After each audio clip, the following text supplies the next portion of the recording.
तुम्ही स्टेटस टाकला कुटुंबासह आत्मदहन करणार, 100%. काय कोणतरी जास्तच लेवलला मोठे माणसं दबाव टाकतायत म्हणूनच घडू शकतं. हो 100%. ती लोक पोलीस प्रशासनाला सांगतात, पोलीस प्रशासन आमच्यावर दबाव टाकते. मला काही कळत नाही, आम्ही काय तडीपार आहे का कुठं?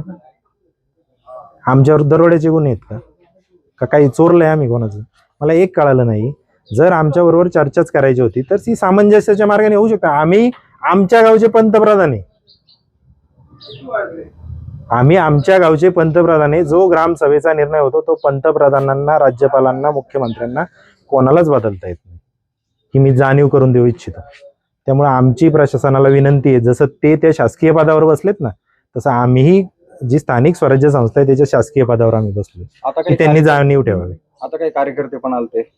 हा माझा एक मला कळालं नाही, ठीक आहे, जे काही सप्लायदार आहे त्यांच्याबरोबर ते कार्यकर्ते आलते, पण आमचं गाव किंवा आमची लोक, आमचे ज्येष्ठ तरुण महिला सक्षम आहे इथं सगळ्या गोष्टी हँडल करायला. आणि सकाळपासून तुम्ही पाहताय, तुम्ही 9 वाजल्यापासून ही सगळी मंडळी, आता किती वाजलेत बघा, ती सगळी जमलेली 1 वाजलेत साधारण, 9 वाजल्यापासून 1 वाजले.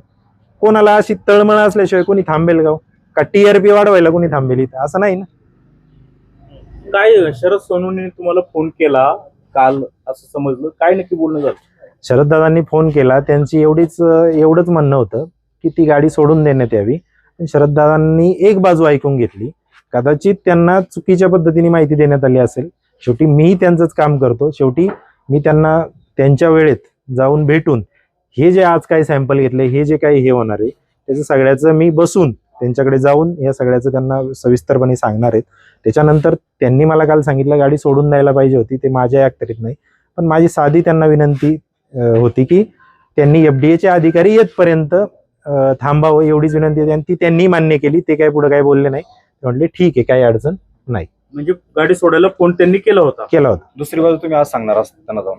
हा, त्यांना जी काही माहिती कळाली ती कदाचित अपूर्ण असेल, त्यामुळे त्यांनी मागणी केली असेल का बाबा गाडी सोडा, पण त्याचे नाण्याची दुसरी बाजू त्यांना समजून सांगणं गरजेचं आहे आणि क्रमप्राप्त. पोलिसांना फोन केला ती गाडी सोडवण्याबाबत, अशी काही माहिती आली का आपल्याकडे? नाही, अजून तरी अशी काही मला माहिती आलेली नाही. मी स्पष्टीकरण देतो. आज उमरजला दसरे होती, दसरे झाल्यानंतर सन्माननीय मंगेश अण्णा काकडे दादा आणि मी संगती चाललो होतो. मंगेश अण्णा म्हटले आपल्याला ते काळवाडीच्या विषयात लक्ष घालावं लागेल, म्हणजे हे फोन येत आहेत. दादांनी स्पष्ट सांगितले का लोकांच्या आणि लहान मुलांच्या जीवन मरणाचा प्रश्न आहे. तुषार भाऊ आणि काळवाडी जे करतायत, काय जो निर्णय घेतायत तो योग्य आहे. म्हणजे हा जो काही काल गैरसमज झालाय किंवा गैरसमज पसरवण्याचं काम केलंय ते कोणी करू नका. काल सकाळ जर मला समजा कदाचित बोलले असते बा हे चुकीचं आहे यांचं, तर मला सुद्धा इथं काही गोष्टीचं प्रोटोकॉल म्हणून मी आलो नसतो ध्यानात ठेवा.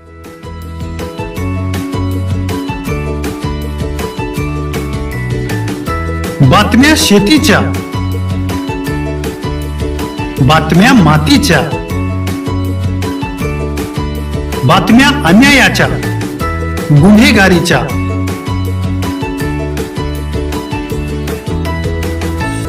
राजकारणाच्या आणि समाजकारणाच्या, शोषणाविरुद्ध बुलंद आवाज, जनसामान्यांच्या हुंकाराची गाज, सत्कार्याला प्रोत्साहन, दुष्कृत्याला अनुशासन, निर्भीड, निस्पृह, सडेतोड, बेधडक आणि रोखठोक म्हणजेच विघ्नहर टाइम्स. शोध बातमीचा, ध्यास सत्याचा. आपलं चॅनल, आपली बातमी. सबस्क्राईब तर कराच, पण बेल आयकॉनवर क्लिक करायलाही विसरू नका.